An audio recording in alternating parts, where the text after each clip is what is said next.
আসসালামু আলাইকুম প্রিয় বন্ধুরা, আশা করছি আপনারা সকলে খুব ভালো আছেন। আজকে আপনাদেরকে আরেকটি ভৌতিক ঘটনা শোনাবো, যেটা এমনই একটি ঘর, রাত ৩টার পর সেই ঘরটি বদল হতো।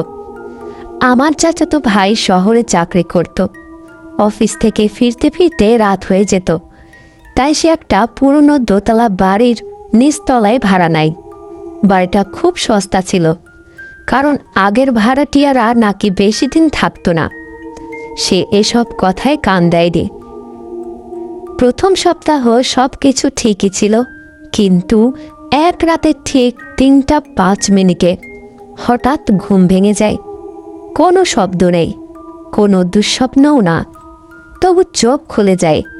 ঘরের বাতাস কেমন ভারী লাগছিল, নিঃশ্বাস নিতে একটু কষ্ট হচ্ছিল। সে খেয়াল করল ঘরের জিনিসপত্র ঠিক আছে, কিন্তু অনুভূতিটা ঠিক নেই, যেন এই ঘরটা তার চেনা ঘর না।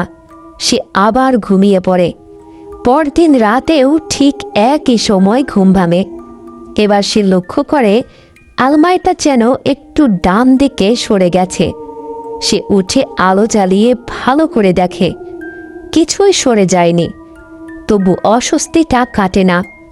তৃতীয় রাতে সে মোবাইলে ঘরের ভিডিও চালু করে রাখে। ঘড়ির দিকে তাকিয়ে বসে থাকে। 2:59, এরপর 3টা। হঠাৎ বাতাস ঠান্ডা হয়ে যায়, দেওয়ালের রং ফ্যাকাশে দেখায়।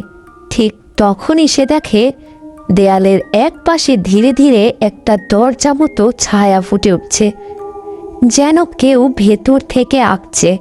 দরজাটা খুলে যায়। ভেতরে আরেকটা ঘর, একই রকম।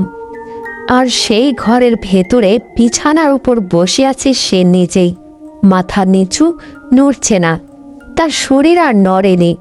পরদিন সকালবেলা বাড়িওয়ালা দরজা ভেঙে দেখে সে অজ্ঞান। সুস্থ হওয়ার পর সে শুধু একটাই কথা বলেছিল, রাত 3টার সময় ওই বাড়িতে আমি একা থাকি না। বন্ধুরা, গল্পটি এখানে শেষ হয়।